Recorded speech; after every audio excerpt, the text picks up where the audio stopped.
तो आज हम लोग शुरू करने वाले हैं टाइप्स ऑफ सेंटेंस। ये बहुत ही इंपॉर्टेंट टॉपिक है जो बच्चों को परेशान करता है, और आप एक बार इसको सीख लें तो रीडिंग में भी आपको सुविधा होगी और उसके साथ साथ उसके मीनिंग को समझने में। मैंने क्लास में भी डिस्कस किया था, तो फिर मुझे लगा कि इसे अलग से बच्चों को बताने की जरूरत है, इसीलिए मैं ये वीडियो आपके लिए प्रेजेंट कर रहा हूं। तो हम देखेंगे टाइप्स ऑफ सेंटेंस, फिर उसके बाद हम लोग इसके कुछ प्रैक्टिस भी कर लेंगे ताकि आपको भी क्लैरिटी आ जाए कि मैंने इसे समझा है या नहीं। तो आप देख रहे होंगे बेसिकली यहाँ पे तीन तरह के सेंटेंस हम डिस्कस करने वाले हैं, सिंपल, कंपाउंड और कॉम्प्लेक्स। इसी को हम डिटेल में जानेंगे अगली स्लाइड में। यहाँ पर बेसिक आपको परिचय दिया गया है। ये सिंपल सेंटेंस है, इसमें बस एक क्लाउज मिलेगा, तो इसमें मात्र एक ही क्लाउज होता है सिंपल सेंटेंस। यहां ध्यान ये देना होता है कि आप इसे एक क्लाउज नहीं बोल के बस एक सेंटेंस बोलो, ठीक है। और वही जब कंपाउंड सेंटेंस में आएंगे तो यहां आपको दो या दो से ज्यादा क्लाउजेज देखने को मिलेंगे। फिर हम बताएंगे कि आखिर क्या वो जोड़ने वाले होंगे कनेक्टर्स जिनकी सहायता से कंपाउंड सेंटेंस बन सकता है। और फिर देखेंगे विस्तार से हम कि कॉम्प्लेक्स सेंटेंस कंपाउंड सेंटेंस से डिफरेंट कैसे होता है। और अंत में हम फिर देख लेंगे कि ये तीनों को कैसे हम छांट पाएंगे। सेंटेंस आपके सामने दिया जाएगा और आप मुश्किल से 2 सेकेंड या 5 सेकेंड के अंदर खुद बता दोगे कि ये दिया गया सेंटेंस सिंपल है या कंपाउंड है या कॉम्प्लेक्स। आगे बढ़ते हैं, जहां पर हम विस्तार से देखेंगे एक एक करके। चलिए, ये वापस फिर से है आपके सामने कि हम किस किस तरह के सेंटेंस के बारे में जानेंगे। तो सिंपल, कंपाउंड, कॉम्प्लेक्स, और एक एक्स्ट्रा भी मैंने ऐड किया हुआ है, वो है कंपाउंड कॉम्प्लेक्स सेंटेंस। जहां पर आप देखोगे कि ये जो है कंपाउंड कॉम्प्लेक्स, ये कंपाउंड और कॉम्प्लेक्स, ये कंपाउंड और कॉम्प्लेक्स ये दोनों का कॉम्बिनेशन होता है। मतलब इसमें आपको दोनों के कनेक्टर्स मिलेंगे, कंपाउंड को भी जोड़ने वाले और कॉम्प्लेक्स को भी जोड़ने वाले, दोनों तरह। ठीक है, तो हम आगे बढ़ते हैं अपने अगले स्लाइड तरफ। ये देखिए, खास बातें लिखी है कि सिंपल सेंटेंस में मात्र एक क्लाउज ही होना चाहिए। अब ध्यान क्या रखना है कि अक्सर लग सकता है कि एक क्लाउज होगा, यानी कि हम एक क्लाउज को सेंटेंस बोल दें और सेंटेंस को एक क्लाउज बोल दें, तो यहां पर थोड़ा सा हो सकता है आपको कंफ्यूजन, तो मैं क्लैरिफाई कर देता हूं। जैसे देखो कि ये हमारा सेंटेंस लिखा है, she reads books every evening. Clause की विशेषता होती है, आपको मैंने डिस्कस किया है कि एक क्लाउज का मतलब होता है एक सब्जेक्ट और साथ में एक ठो वर्ब। एक सब्जेक्ट और एक वर्ब हो तब उसे बोलेंगे एक क्लाउज। यानी कि अगर आपको सेंटेंस में दो अलग अलग सब्जेक्ट और दो अलग अलग वर्ब दिखें तो आप समझ सकते हैं कि इसमें दो क्लाउजेस। तो इस तरह से देखो कि अगर सेंटेंस में एक ही क्लाउज हो और वो मीनिंगफुल हो तो फिर उसे क्लाउज नहीं बोलेंगे, उसे सीधा सेंटेंस बोलेंगे और वो होगा सिंपल सेंटेंस। तो यहां पे देखो, ये हमारा है सब्जेक्ट और ये है वर्ब। उसी तरह से देखो, यू हमारा सब्जेक्ट और कैन जंप है वर्ब। बस इस तरह से ये आराम से हो गया सिंपल सेंटेंस। लेकिन एक बात ध्यान रखना है कि सिंपल सेंटेंस केवल नाम का ही सिंपल है, ये बड़े स्ट्रक्चर में भी आ सकता है, इसको इलोंगेट भी किया जा सकता।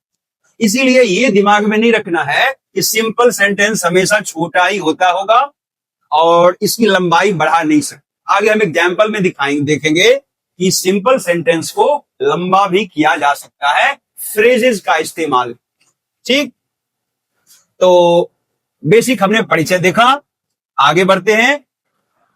चलिए, अब है कंपाउंड।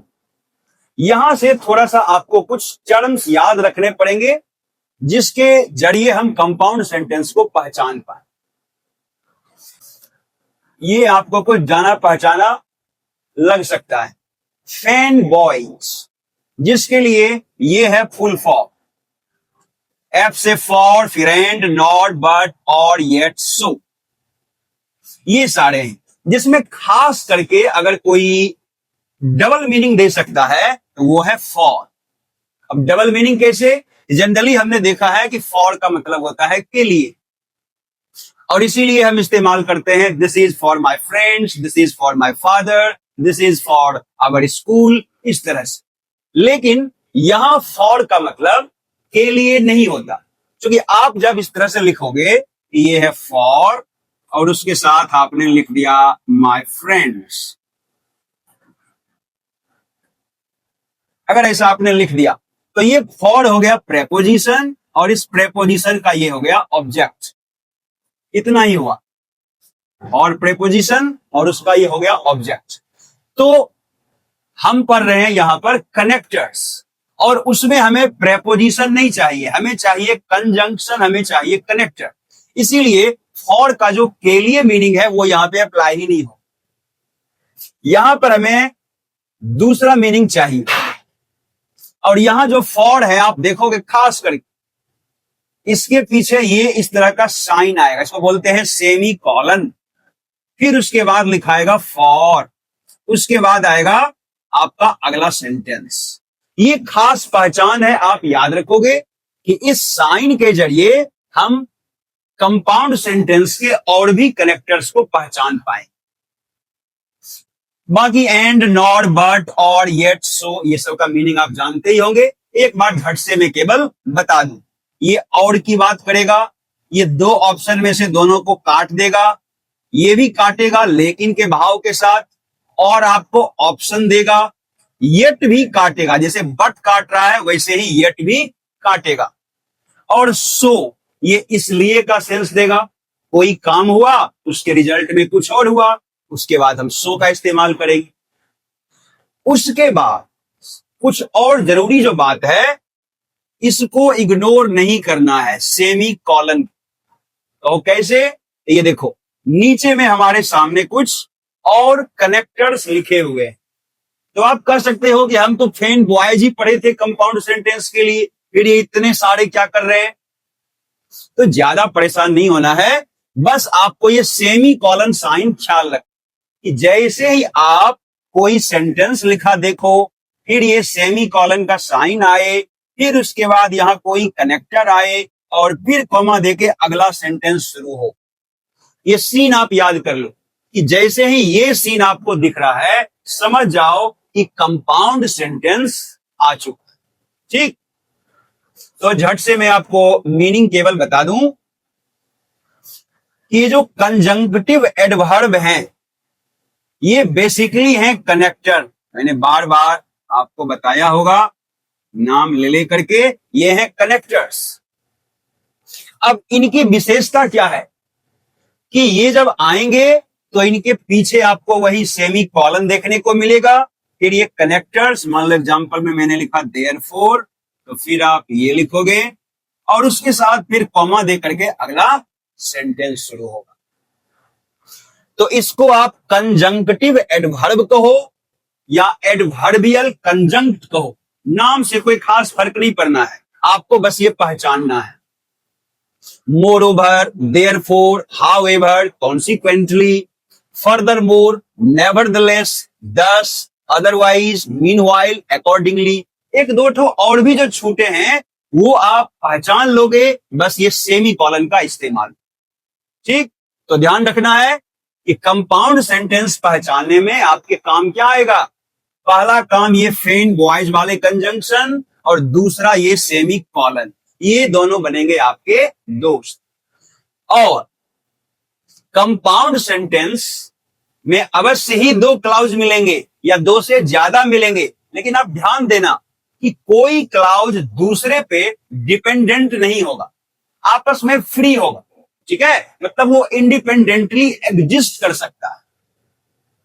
एग्जाम्पल देखो, लिखा है the movie was long, however, ये साइन को याद करो जो अभी हमने कहा था सेमी कॉलन वाला। हाउएवर ये देखो, it kept the audience entertained until the end. ये एक हिस्सा है कि मूवी लंबी थी, फिर भी इसने ऑडियंस को एंटरटेन करके रखा अंत तक। तो अगर आप थोड़ा सा एनालिसिस कर पाओ तो आपको दिखेगा कि वॉज यहां पे वर्ब है, मूवी सब्जेक्ट है, ये रहा कनेक्टर आपका, फिर उसी तरह से ईट आपका सब्जेक्ट है और केप्ट आपका वर्ब है। बस इतना ही। अब केप्ट का ये ऑब्जेक्ट हो गया ऑडियंस। फिर ऑडियंस को कैसे रखे? एंटरटेन्ड, ये ऑडियंस के लिए आया है। अनटिल यहां पर आपका समझो कि प्रेपोजिशन जैसा हो गया, अनटिल द एंड। इस यानी कि इस पूरे में देखें हम तो एक सब्जेक्ट एक वर्ब यहां है, एक सब्जेक्ट एक वर्ब यहां है, दो सब्जेक्ट दो वर्ब और जोड़ने वाला हमारा सेमी कॉलन वाला कनेक्टर। इस तरह से ये हो गया कंपाउंड सेंटेंस।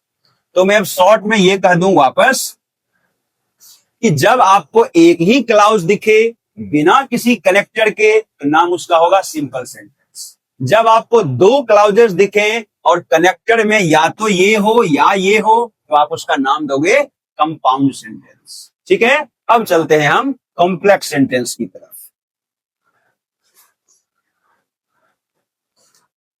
चलिए कॉम्प्लेक्स में देखिए क्या रखा है। नाम इसका कॉम्प्लेक्स है और ये होता भी है स्ट्रक्चर में कॉम्प्लेक्स। सबसे पहले तो दो या दो से ज्यादा क्लाउज होंगे इसमें, और यहां जोड़ने वाले जो कनेक्टर होंगे वो पिछला कोई नहीं मिले। अब देखो यहां भी लिखा तो हुआ है कि ये सारे हैं कनेक्टर, लेकिन आपको इसे याद करने की जरूरत नहीं है, बस एक बार पढ़ लो। बस सीधा समझो क्या कि ऑप्शन, जैसे आप कोई क्वेश्चन में कहते हो कि या तो ये ट्रू होगा या फॉल्स होगा। अगर आप कंफर्म हो गए कि ये फॉल्स है तो ट्रू ये पक्का नहीं होगा। तो वैसे ही यहां पर हमने बात किया था कि जैसे इसे कॉलम बना दें कि या तो आपके पास कनेक्टर्स आएंगे फैन बॉयज वाले, ठीक है, या तो आपके पास ये कनेक्टर आएंगे या ये सेमी कॉलन वाला आएगा। ये अगर दोनों में से नहीं आया उसके बाद जो भी होगा उसको बस हम नाम रखेंगे सब ऑर्डिनेट कनेक्टर। ठीक है, उसको नाम रखेंगे सब ऑर्डिनेट कनेक्टर। और सब ऑर्डिनेट कनेक्टर से अगर क्लाउजेस जुड़ रहे हैं तो बस अनडाउटेडली वो होगा कॉम्प्लेक्स सेंटेंस। ठीक, एक बार मैं नाम पढ़ के आपको सुना देता हूं। और हाँ, एक बात और मैं बताते चलूं कि इनको कॉम्प्लेक्स बोलते क्यों है। कॉम्प्लेक्स बोलने के पीछे कारण यह है कि एक इसमें क्लाउज होगा, उसका नाम होगा मेन क्लाउज। एक का नाम होगा मेन क्लाउज और एक दूसरा होगा, उस क्लाउज का नाम होगा डिपेंडेंट क्लाउज। क्या नाम होगा? Dependent clause. यानी कि ये डिपेंडेंट वाला है ये अपने मीनिंग के लिए इस पे डिपेंडेंट है, और चूंकि इसका मामला इंटेंगल्ड है, फंसा हुआ है, इसीलिए इसका नाम होता है कॉम्प्लेक्स। ऐसी बात पीछे कंपाउंड में नहीं थी। वहां दो क्लाउज थे, एक मेन क्लाउज फिर दूसरा क्लाउज, और बात क्या है वहां पर दोनों के दोनों का नाम था मेन क्लाउज। दोनों का नाम था मेन क्लाउज। आप बस कह सकते हो मेन क्लाउज 1 मेन क्लाउज 2। लेकिन कॉम्प्लेक्स सेंटेंस के केस में एक मेन क्लाउज बनेगा और एक से ज्यादा होंगे डिपेंडेंट। ठीक है, तो बस अब देख लो कनेक्टर्स के नाम। After, although, as, because, before, even if, even though. ये इवन इफ और इवन दो एक ही बात करता है, मीनिंग होता है के बावजूद भी। उसी तरह से इफ, वंस, सिंस, ये वंस आपको बहुत कम देखने को मिलेगा, सिंस। उसी तरह दो, अनलेस, अंटिल, व्हेन, व्हाइल। यहां से तो आपको याद भी नहीं करना पड़ेगा ये सब वर्ड को देख के, वाट वगैरह को देख के, क्योंकि आपको बताए होंगे। और फिर से रिकॉल करा दें, ये जो WH वर्ड्स होते हैं, नॉट हो कुल मिलाकर के, ये WH वर्ड्स डबल रोल में आते, मतलब कि एक तरफ तो ये प्रोनाउन, एडजेक्टिव, एडवर्ब, ये सब तो बन ही सकते हैं, उसके अलावा ये कनेक्टर का भी काम करते हैं जब ये सेंटेंस में अवेलेबल हो। यानी कि ये WH वर्ड्स ये सारे काम कर लेते, डबल रोल में आते हैं। इसीलिए जब आपको सेंटेंस में WH वर्ड से जुड़े हुए क्लाउजेस दिखें, फिर तो बस आपको मुहर ही लगाना है कॉम्प्लेक्स सेंटेंस का, कंपाउंड वो हो ही नहीं सकता। ठीक, तो इस तरह से हमने देख लिया। अब आखिरी बचता है जहां पर है कंपाउंड कॉम्प्लेक्स सेंटेंस। चलिए, तो मेरा है कंपाउंड कॉम्प्लेक्स सेंटेंस आखिरी। इसके लिए अलग से हमें कनेक्टर नहीं चाहिए, इसका नाम ही काफी है। इसके नाम में एक कंपाउंड देख रहे हो और एक कॉम्प्लेक्स देख रहे हो, यानी कि क्या होगा, कंपाउंड से आप फेन बॉयज को याद कर लो, कॉम्प्लेक्स से आप बाकी वाले कनेक्टर को याद कर लो। मतलब क्या हुआ कि एक सेंटेंस है, उसमें आपको एक कम से कम दिखेगा कंपाउंड वाला कनेक्टर और एक कम से कम दिखेगा कॉम्प्लेक्स वाला कनेक्टर। उसके बाद ज्यादा जो है हो सकता। तो अगर ये दोनों का गुण दिखे तो झट से नाम दे देंगे हम कंपाउंड कॉम्प्लेक्स। लेकिन एक बात ध्यान देना है कि अगर आपको कंपाउंड वाले ही दो कनेक्टर दिखें या कॉम्प्लेक्स वाले ही दो कनेक्टर दिखें तो फिर आप ये नाम नहीं दो। कहने का मतलब कि एक कोई सेंटेंस है, आपको एक जगह मान लो कि यहां क्लाउज खत्म हुआ और यहां आपको एंड दिखा, फिर आगे जाके आपको येट दिख रहा है। ठीक है, अब देखो ये एंड भी फेन बॉयज क्लब का है, येट भी फेन बॉयज क्लब का है, तो फिर इसको आप कंपाउंड कॉम्प्लेक्स नहीं बोलोगे, इसको बोलोगे कंपाउंड। उसी तरह से एक और सेंटेंस है, मुझे एक जगह उसमें दिखा आफ्टर और फिर आगे बढ़ने पे मुझे दिखता है व्हाई। इस तरह से मुझे दो कनेक्टर दिखे। अब लग सकता है कि दो अलग अलग कनेक्टर है तो मैंने पढ़ा था कंपाउंड कॉम्प्लेक्स, लेकिन नहीं, इसमें दोनों के दोनों हैं सब ऑर्डिनेट वाली कैटेगरी से, इसीलिए ये कहलाएगा आपका केवल कॉम्प्लेक्स सेंटेंस। आगे एग्जांपल आ रहा है आपके चेकअप करने के लिए,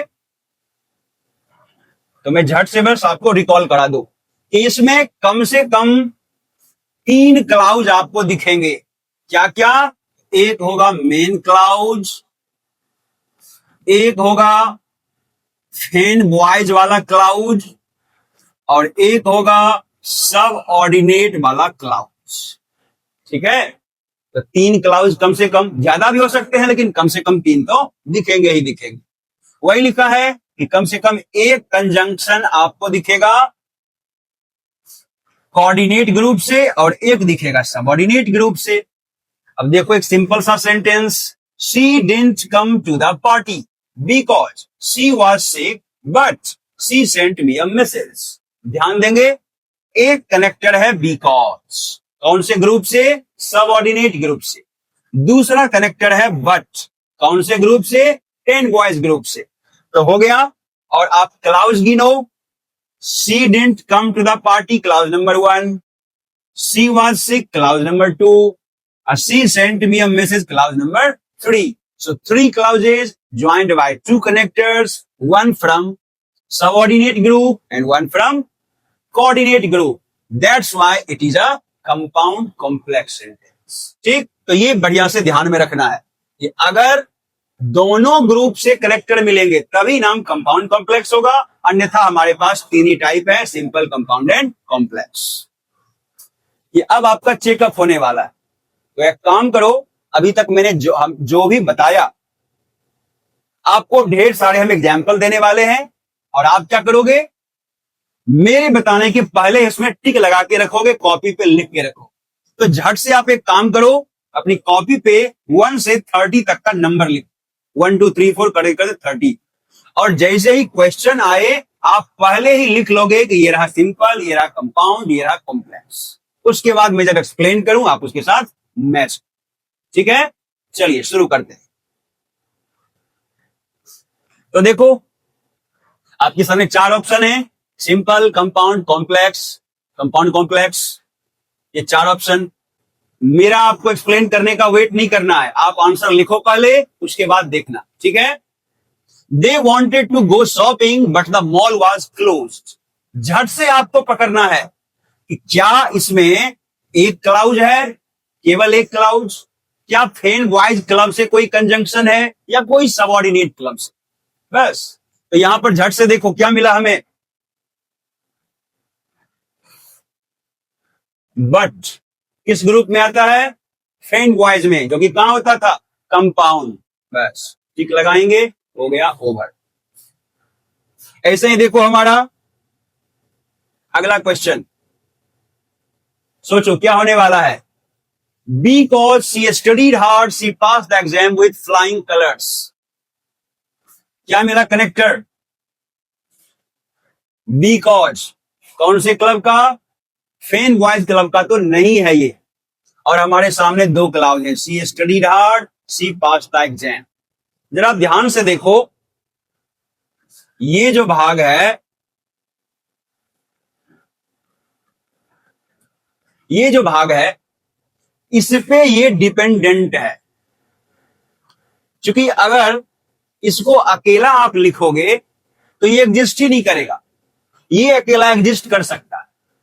ठीक, तो बस आपको दिख ही रहा है कि फेन बॉयज क्लब का नहीं है और ऊपर से दो ही हैं, तो सीधा सीधा कॉम्प्लेक्स। उम्मीद करते हैं आपका भी सही हुआ होगा।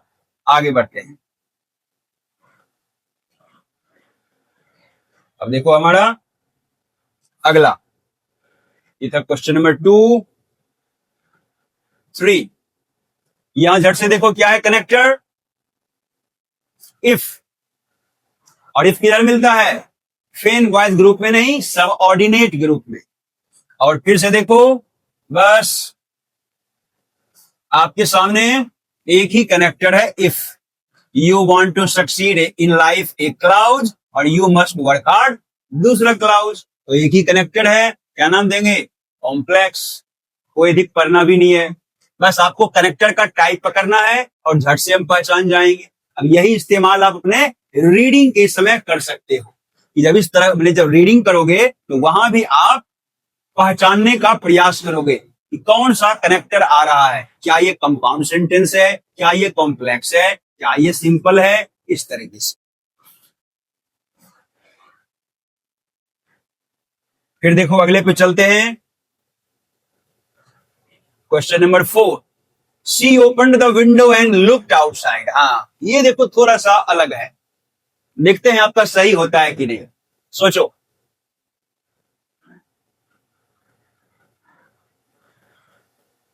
लग सकता है कि सर यहां एंड मुझे दिख गया और मैं हूं बहुत तेज, इसीलिए हो गया कंपाउंड। लेकिन ध्यान दो एक बार हो, सी है सब्जेक्ट, ओपन्ड वर्ब, फिर से लुक्ड वर्ब। कितने क्लाउज हुए? एक सब्जेक्ट है और दो वर्ब है। क्या इसको दो क्लाउज बोल सकते हैं? दो क्लाउज तब होंगे जब आपको सब्जेक्ट 1 के साथ वर्ब 1 दिखे और सब्जेक्ट 2 के साथ वर्ब 2 दिखे। या V2 V1 नहीं समझ लो, ये बस आइडेंटिफिकेशन के लिए है। पहला वर्ब दूसरा वर्ब, पहला सब्जेक्ट दूसरा सब्जेक्ट, तो वैसा तो नहीं है। इसीलिए आपने हो सकता है लिखा हो कंपाउंड, लेकिन ये कंपाउंड नहीं है, यह है सिंपल। तो आपका गलत हो गया होगा, आगे से ध्यान रखोगे। चलो अगले पे चलते हैं। हाँ, अब ये लंबा देख के घबराना नहीं है, बस आपको वो टेक्निक लगाना है जो मैंने आपको सिखाया था। कनेक्टर ढूंढो। although she was tired after working all day। एक मुझे दिखा although, ओके, एक मुझे दिखा although और उसके बाद ये है क्लाउड्स। फिर लिखा है she decided to attend the evening class। यहां कनेक्टर नहीं है, फिर दिख रहा है मुझे and she even stayed late to complete assignments। कुल मिला के 3 क्लाउज हमें दिख रहे हैं। और जरा बढ़िया से पहचानो, ये कौन से ग्रुप का है? फेन बॉयज ग्रुप का। ये कौन से ग्रुप का है? सबऑर्डिनेट ग्रुप का। तो आप अभी अभी देखे थे कि जब आपको कोऑर्डिनेट और सबऑर्डिनेट दोनों ग्रुप से मिले तो क्या नाम होता है? Compound complex. ये रहा आपका ऑप्शन। ठीक है, चलिए आगे बढ़ते हैं। The teacher explained the new concept in detail, but many students still struggle to understand it। एकदम 1 सेकेंड में जवाब देना है। कहां गया कनेक्टर? झट से खोजो। बट कौन से ग्रुप में? FANBOYS. बिना देर किए कंपाउंड। आगे बढ़ते हैं। He left early because he had an appointment with the doctor. अब यहां क्या मिल रहा है हमें? झट से पहचानो कनेक्टर, एक ही काम करना है, उसके बाद बस आप एक एक सेकंड में जवाब दोगे। क्या दिख रहा है? बिकॉज फैन वॉइस ग्रुप का नहीं है, नहीं है। और उसके बाद हमारे पास दो क्लाउज है, ही लेफ्ट अर्ली और दूसरा ही had an appointment with the doctor. मात्र दो क्लाउज और सबऑर्डिनेट कंजंक्शन, ये रहा आंसर। ठीक, ऐसे ही देखो, अगले में चलते हैं।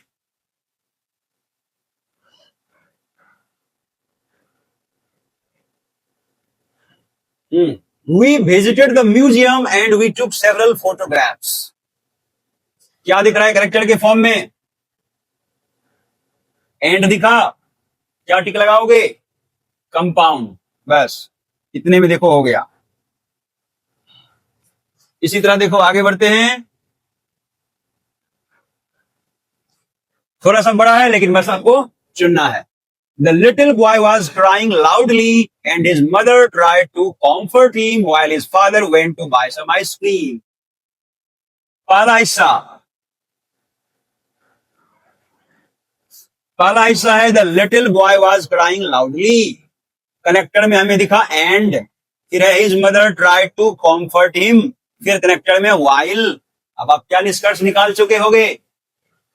एक है फैन वॉइस ग्रुप कोऑर्डिनेट और एक है सब ऑर्डिनेट। आंसर हाजिर है बिना देर किए हुए। ठीक है, अगर आपको किसी में लगे कि मैं जल्दी बता रहा हूं तो आप पॉज करके उसको फिर से एक बार सोच सकते हो, देख सकते हो। वैसे कोई ज्यादा ये चिंता की बात है नहीं, आपको बस वो कनेक्टर का आइडिया होना चाहिए और थोड़ा सा आप बस केवल क्लाउज पहचान लो, उसके बाद तो सिंपल कंपाउंड कॉम्प्लेक्स बड़े आराम से हो जाएगा। इस लेसन के साथ आप क्लाउज की भी प्रैक्टिस कर सकते हो और सिंपल कंपाउंड कॉम्प्लेक्स तो पहचान ही जाओ। फिर से आगे बढ़ते हैं अपने अगले क्वेश्चन की तरफ। अब देखो तो ये होता है आपसे कि नहीं, थोड़ा सा बड़ा है लेकिन बस पहचानना है। The players were exhausted after the match but they celebrated there victory enthusiastically because it was there final game of the season. क्या क्या है करेक्टर हमारा? अगर आपको लगे कि आफ्टर को बोल दे कनेक्टर, लग सकता है क्योंकि हमारे सब ऑर्डिनेट वाले ग्रुप में था आफ्टर। लेकिन ध्यान से देखो, आफ्टर के बाद लिखा है मैच, पीछे लिखा हुआ है प्लेयर्स वेर एग्जॉस्टेड। क्या लगता है क्लाउड? नहीं है, तो आपका आफ्टर यहां कनेक्टर ही नहीं है, कंफ्यूज नहीं होना। पहला कनेक्टर है बट, उसके बाद पकड़े कहां गया? बिकॉज, दूसरा कनेक्टर बिकॉज। बस दो ही कनेक्टर है। आफ्टर क्यों नहीं है बता दिए। आफ्टर यहां पे है क्या आप पूछोगे तो आफ्टर है प्रेपोजिशन और ये मैच है उसका ऑब्जेक्ट। ठीक, तो बस दो कनेक्टर हैं और आपको आइडिया हो ही गया होगा दो अलग अलग ग्रुप का है, तो इसका नाम होगा कंपाउंड कॉम्प्लेक्स। फिर से देखो आगे बढ़ते हैं अगले क्वेश्चन की तरफ। देखो छोटा सा, residents were waiting patiently outside the classroom. खोजो कहां है कनेक्टर, आपको दिखेगा ही नहीं। थोड़ा मोड़ा डाउट आपको इस पे हो सकता है, आउटसाइड द क्लासरूम पे। तो आउटसाइड के आगे फिर से क्लासरूम, इसका क्या हो गया? ऑब्जेक्ट। आउटसाइड हो गया प्रेपोजिशन, इसीलिए no connector. And when there's no connector it is simple sentence. छोटा सा है फिलहाल, आगे आपको बड़ा भी दिखेगा सिंपल सेंटेंस। फिर देखो अगले पे चलते हैं।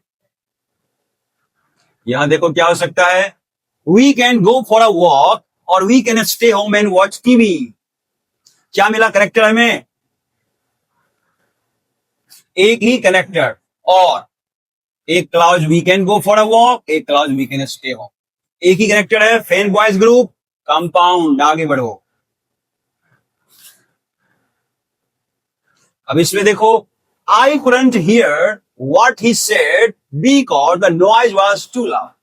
ज्यादा बड़ा नहीं है लेकिन ध्यान से देखो, I couldn't hear what he said because the noise was too loud. क्या दिख रहा है? ये व्हाट कौन से ग्रुप? सबऑर्डिनेट। बिकॉज कौन सा ग्रुप, सबऑर्डिनेट। ये दो कनेक्टर देख के ही तुम्हारे कान खड़े हो गए होंगे कि कहीं फिर से कंपाउंड कॉम्प्लेक्स तो नहीं। बिल्कुल नहीं, दोनों का दोनों है सबऑर्डिनेट ग्रुप से, इसीलिए कॉम्प्लेक्स। ठीक, आगे देखते हैं अगला क्वेश्चन हमारा। She couldn't attend the party because she was unwell, but she sent a gift to her friend. झट से पहचानो कनेक्टर, मेन टारगेट हमारा उधर ही है। She couldn't attend the party, पहला कनेक्टर, दूसरा कनेक्टर, और ये हमारा तीसरा, दूसरा और तीसरा क्लाउज।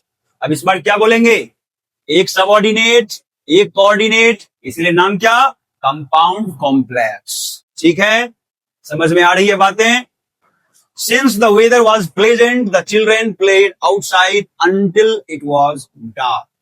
ध्यान दो, since हमारा पहला कनेक्टेड है, since मीनिंग होता है चूंकि। The weather was pleasant, एक cloud. The children played outside, दूसरा cloud. Until it was dark, दो हमें कनेक्टर दिखे। Since कौन से ग्रुप का, सबऑर्डिनेट ग्रुप का। Until सबऑर्डिनेट ग्रुप का, तो दोनों सबऑर्डिनेट ही है, इसीलिए फिर से आपको यहां टिक नहीं लगाना है, यहां लग। फिर हमारा अगला क्वेश्चन है, We planned a picnic, nevertheless the weather ruined our plans. अब देखो ध्यान से, आपको याद होगा बताए थे, इसको देखो एक बार, ये साइन देख के कुछ याद आ रहा है, semi colon followed by connector followed by comma, याद आई। ये है हमारा कंजंक्टिव एडवर्ब या एडवर्बियल कंजंक्ट। तो बस पहचान में आ ही गया है, एक क्लाउज इधर एक क्लाउज इधर, क्या नाम देंगे, compound. The baby looked up and smiled at her mother. फिर से एक बार गलती करने की बारी आ गई है।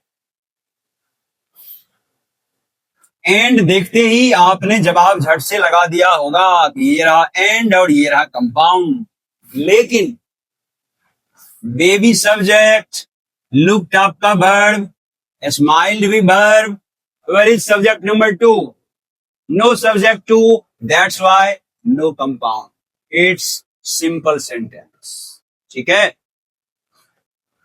फिर देखो हमारा अगला, He reads novels at night and she prefers to watch movies before going to bed.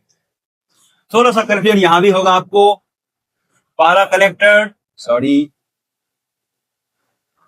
पहला कनेक्टर है एंड, फिर थोड़ा सा आगे बढ़ते हैं तो मुझे एक बिफोर के भी दर्शन हो रहे हैं, और तुम्हें लगेगा सर दो कनेक्टर तो मिल गए, एक फ्रेंड बॉयज एक सबऑर्डिनेट, हो रहा आंसर। लेकिन ध्यान से देखो, क्या तुम्हें ये क्लाउज दिख रहा है, और अगर क्लाउज दिख रहा है तो कहां गया सब्जेक्ट और कहां गया वर्ब, है नहीं है, तो फिर कैसे होगा ये बिफोर इस समय हमारा, ये जो बिफोर है ये प्रेपोजिशन का काम कर रहा है। ठीक है, और ये गोइंग उसका हो गया ऑब्जेक्ट, तो इसीलिए बिफोर से तो मुंह हम छोड़ दिए। अब क्या बचा हमारे पास, मात्र एक कनेक्टर, और इसको देखते ही क्या नाम देंगे, कंपाउंड। ओके, तो बस एक आखिरी प्रश्न आपके सामने हम डिस्कस कर रहे हैं, और उसके बाद ये सब को आप एक बार फिर से पलट के देख लोगे, रिवाइज कर लोगे, आपका पूरा कंसेप्ट क्लियर हो जाएगा, फिर आपको दिक्कत कभी नहीं आएगी। इस सेंटेंस हमारा सिंपल है, कंपाउंड है, कॉम्प्लेक्स है, कंपाउंड कॉम्प्लेक्स है, कोई परेशानी नहीं है। तो देखो जरा एक और क्वेश्चन आखिर में, थोड़ा सा लंबा है लेकिन बस पहचानना है। While the teacher was explaining the lesson, the students were listening attentively and the principal walked into the classroom.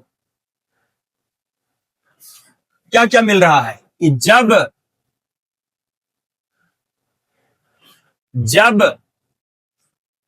Teacher explain कर रहे थे लेसन को, बच्चे सुन रहे थे ध्यान से, और प्रिंसिपल साहब क्लासरूम में आ गए। 3 बातें हुई कि टीचर एक्सप्लेन कर रहे हैं, स्टूडेंट्स ध्यान से सुन रहे हैं और प्रिंसिपल साहब क्लासरूम में आए। ये 3 बातें हुई। कैरेक्टर कहां कहां है? पहला वाइल, दूसरा खोजो कहां पर दिखा, एंड, तीसरा तो मिलना नहीं है, क्योंकि आप सोच के देख सकते हो कि 3 टुकड़ा को मुझे जोड़ना है, तो उसके लिए 2 आपको गांठ बांधनी पड़ेगी। तो बस 2 दिखे। अब इसका ग्रुप क्या है? ये फेन बॉयज ग्रुप, ये सबऑर्डिनेट ग्रुप, और ये रहा आपका आंसर। ठीक है, तो ऐसे करके आप आराम से पहचान सकते हो सिंपल, कंपाउंड और कॉम्प्लेक्स सेंटेंसेस को। तो उम्मीद करते हैं कि आपको ये बहुत ही अच्छा लगा होगा, और आप जब रीड करोगे अपने लेसन्स तो आप उसमें इसका इस्तेमाल करोगे। इतना ही नहीं, जब आप खुद भी सेंटेंस फ्रेम करोगे तो उस समय आपको ये अवेयरनेस होना चाहिए कि मैं कंपाउंड सेंटेंस लिख सकता हूं, मैं कॉम्प्लेक्स सेंटेंस लिख सकती हूं, और उसके कनेक्टर्स आपके पास ऑलरेडी अवेलेबल हैं। Thank you.